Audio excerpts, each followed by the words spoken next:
Seorang wanita ditemukan dalam sebuah tong drum berkarat yang tersimpan di ruang bawah tanah suatu rumah. Setelah dilakukan penyelidikan, terungkap bahwa tong drum itu telah berada di rumah tersebut selama lebih dari 30 tahun. Dan yang paling tragis adalah fakta bahwa wanita itu dalam kondisi hamil 9 bulan.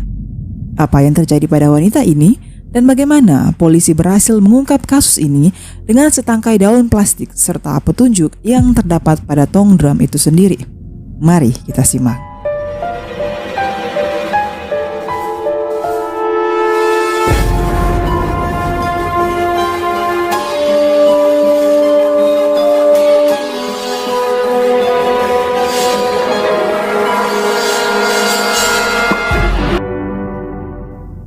Pada bulan September tahun 1999, Hamid Tafagoti baru saja melakukan kesepakatan untuk membeli sebuah rumah baru yang terletak di Forest Drive, Jericho, New York. Tetapi sebelum pindah ke rumah tersebut, ia memiliki satu permintaan sebelum penjualan ditutup. Pemilik saat ini harus membersihkan semuanya, termasuk sebuah tong tua aneh yang berada di ruang bawah tanah rumah itu. Ronald Cohen, sang pemilik rumah, sedikit kerepotan oleh permintaan ini. Karena sejak ia dan keluarganya pindah ke rumah tersebut 9 tahun sebelumnya, tong drum tersebut telah ada di ruang bawah tanah itu. Mereka tidak memindahkannya karena bobot tong tersebut yang mencapai 350 pon atau sekitar 160 kg. Karena tidak mampu mengangkatnya, Ronald mengeluarkan tong itu dengan cara menggulingkannya hingga ke tepi jalan bersama dengan rongsokan sampah lainnya untuk diangkut oleh truk sampah. Tetapi petugas sanitasi enggan berurusan dengan tong itu dan meninggalkan sebuah catatan yang mengatakan bahwa mereka tidak dapat mengangkut tong itu karena terlalu berat, terlebih khusus karena mereka tidak tahu apa isi di dalamnya. Mungkin saja barang kimia yang berbahaya. Karenanya pada tanggal 2 September, Ron memutuskan untuk membuka tong itu dengan maksud mengurangi bobot yang ada di dalamnya. Ia mencongkel paksa penutup tong drum itu dan dikejutkan dengan bau busuk yang sangat menyengat yang hampir membuatnya pingsan. Di dalamnya, Ronald melihat tangan manusia yang menyembul di antara cairan berbentuk lumpur yang ada dalam tong itu. Segera Ronald menelpon 911 dan polisi langsung membawa tong itu untuk diselidiki. Polisi lalu mengeluarkan isi tong tersebut dan menemukan tubuh seorang wanita. Belum bisa diungkapkan berapa lama mayat wanita itu telah berada di dalam tong tersebut. Tetapi dilihat dari pakaiannya, tampaknya berasal dari tahun 1960-an. Selanjutnya, berdasarkan hasil otopsi yang dilakukan, diketahui bahwa mayat wanita itu meninggal akibat hantaman bedah tumpul terutama di bagian kepala. Penyelidikan mengungkapkan ia adalah seorang wanita bertubuh mungil dengan rambut hitam gelap. Ia juga memiliki 2 gigi emas palsu, sesuatu yang tidak umum di Amerika Serikat saat itu, tetapi merupakan gaya khas yang berasal dari negara-negara bagian Amerika Selatan. Dan satu hal paling menyedihkan yang diungkap polisi dalam kasus ini adalah bahwa wanita di dalam drum itu pada saat kematiannya tengah dalam kondisi hamil 9 bulan. Bersamaan dengan mayatnya ditemukan juga beberapa barang bukti, diantaranya 3 buah perhiasan, sisir, dompet, sebuah tangkai daun plastik, dan 1 buah buku alamat.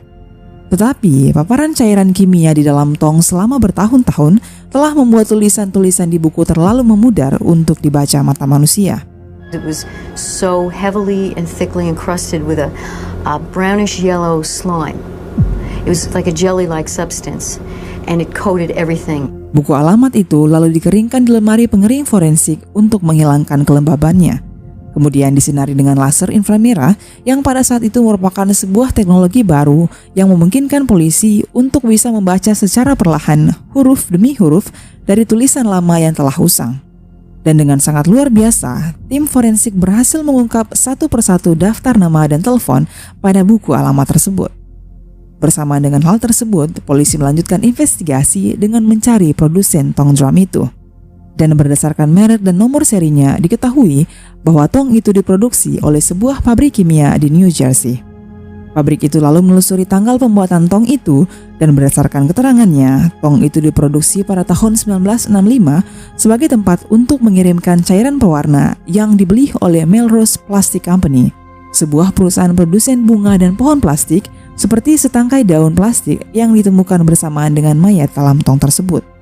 Berdasarkan hal ini, polisi mulai menyelidiki dan mewawancarai semua warga sekitar mengenai siapa pemilik rumah nomor 67 di Forest Drive, Jericho pada tahun 1965. Tetangga mengatakan bahwa rumah itu dimiliki oleh Howard Elkins, seorang pria kaya yang telah menikah dengan 3 orang anak. Ia adalah pemilik dari perusahaan produsen bunga Melrose Plastic Company. Jadi, Howard adalah sang pemilik rumah di mana tong drum berisi mayat itu ditemukan, dan sebuah fakta baru ditemukan, ia adalah pemilik dari Melrose Plastic Company, pabrik yang membeli tong itu. Polisi lalu menyelidiki Howard Elkins dan akhirnya berhasil mendapatkan alamatnya. Segera polisi terbang ke Boca Raton, Florida, di mana Howard Elkins tinggal bersama keluarganya setelah ia pensiun. Begitu tiba, polisi menanyainya tentang tong drum itu dan mayat wanita hamil yang ditemukan di dalamnya. Howard Elkins menyatakan bahwa ia mengingat ruang bawah tanah rumah itu, tetapi mengklaim bahwa ia tidak pernah masuk ke dalamnya. Ia juga meyakini bahwa pabriknya tidak pernah menggunakan tong apapun dalam produksi bunga plastik mereka, maupun bahan kimia yang ditemukan tercampur dengan tubuh dalam tong tersebut. Tetapi kepolisian tidak dilahirkan kemarin. Mereka sudah tahu dengan jelas bahwa Howard Elkins berbohong dan menyembunyikan sesuatu. Setelah kurang lebih 20 menit interogasi awal dilakukan terhadap Howard Elkins dan ia masih belum berkata jujur, polisi mengeluarkan sebuah peralatan dan meminta izin Howard untuk melakukan pengambilan tes DNA melalui air liurnya. Dan tentu saja Howard menolak. Ia malah meminta para detektif untuk meninggalkan kediamannya. Polisi tidak bisa memaksanya saat itu karena memang mereka tidak memiliki surat perintah penyelidikan dari kepolisian. Keesokan harinya, Howard Elkins ditemukan tewas dengan menembaki dirinya sendiri di kursi belakang mobil miliknya yang terparkir di garasi rumah tetangganya. Segera polisi mengambil DNA Howard Elkins dan membandingkannya dengan janin pada tubuh mayat itu yang memberikan hampir 100% hasil tak tertandingi bahwa Howard Elkins adalah ayah kandung dari sang bayi. Tetapi polisi masih tidak mengetahui nama dan identitas sang ibu. Hingga suatu hari, upaya dan kerja keras para polisi yang menganalisis buku alamat korban akhirnya membuahkan hasil. Setelah menghubungi puluhan kontak yang ada dalam buku alamat tersebut, yang hampir 90%-nya telah tidak terpakai karena sudah 30 tahun berlalu, polisi akhirnya memperoleh informasi penting dari kontak seorang wanita bernama Kathy Andrade. Ia masih memiliki nomor telepon yang sama sejak tahun 1960-an dan ketika ia mendengar tentang mayat dalam tong itu, ia tahu persis siapa wanita itu. Reina Angelica Morokin berasal dari El Salvador, sebuah negara yang terletak di Amerika Tengah. Pada tahun 1966, ia menikah dan sangat bahagia hidup bersama suaminya.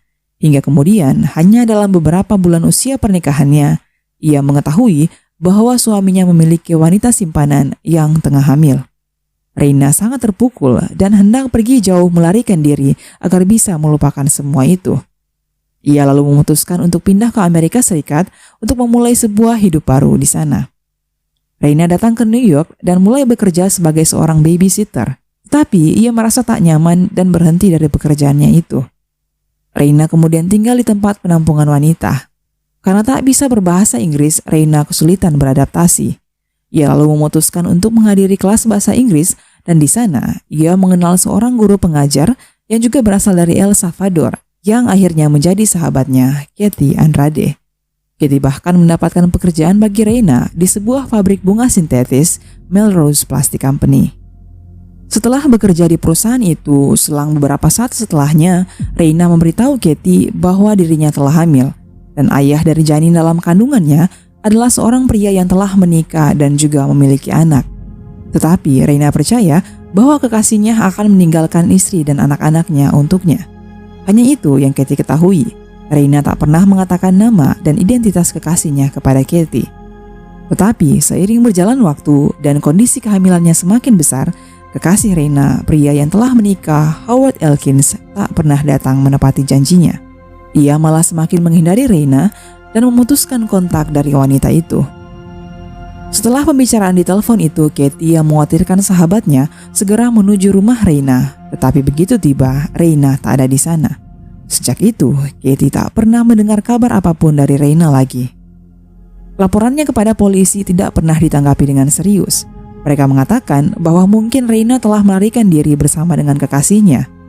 Atau mungkin saja ia telah kembali ke negara asalnya, di mana hal ini sangat umum terjadi ketika para imigran tiba-tiba kembali ke negara asalnya tanpa memberitahu siapapun. Katie sendiri tidak mengetahui nama dari kekasih Reina, oleh karenanya ia tidak bisa mencari pria tersebut. Tetapi perasaannya mengatakan bahwa sesuatu yang buruk telah terjadi kepada sahabatnya, dan hal itu baru bisa dikonfirmasi kebenarannya 30 tahun kemudian. Dengan berdasar informasi yang diberikan oleh Katie, polisi akhirnya dapat menyatukan potongan teka-teki kasus ini sebagai berikut.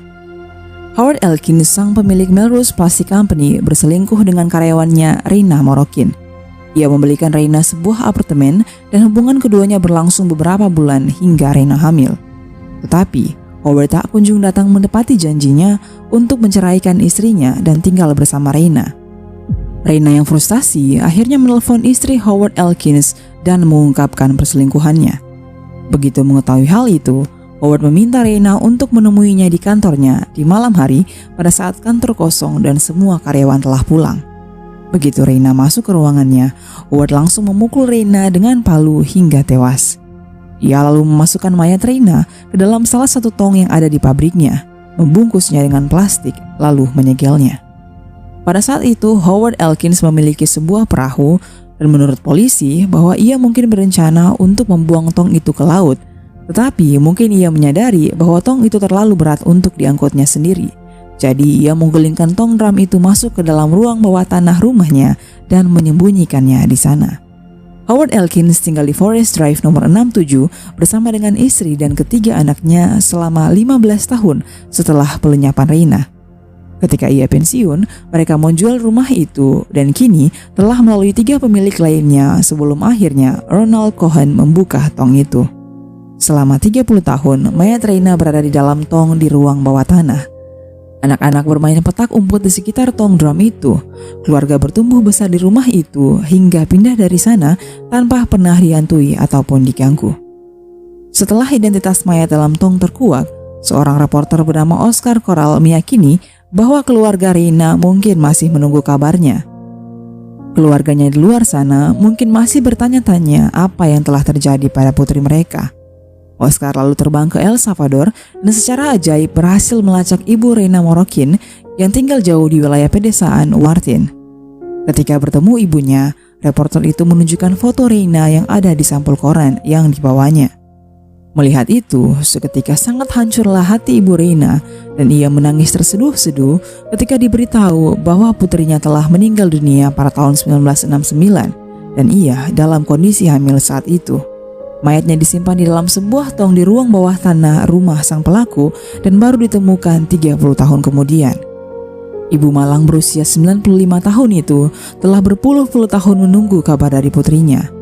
Ia memberitahu si reporter bahwa ia pernah bermimpi bertahun-tahun sebelumnya bahwa Reina putrinya terjebak dalam sebuah tong tetapi tak tahu apa arti dari mimpi tersebut. Setelahnya, polisi pun menyerahkan jasad Reina kepada keluarganya. Ketika diwawancarai, ibu Reina mengatakan dengan suara yang lirih, "Sekarang putri tercintaku sudah ada bersama-sama denganku." Ia terbang kembali ke rumahnya layaknya seekor burung merpati. Dan tepat 1 bulan kemudian, ibu Reina meninggal dunia dan dimakamkan di samping makam anaknya. Ia seolah-olah menunggu kedatangan putrinya sebelum meninggalkan dunia. Demikian dulu cerita kali ini, semoga banyak pesan-pesan yang dapat kita pelajari dari kasus ini. Mohon dukungan kalian agar saya lebih semangat lagi untuk upload kisah kriminal menarik lainnya. Sampai jumpa di video selanjutnya.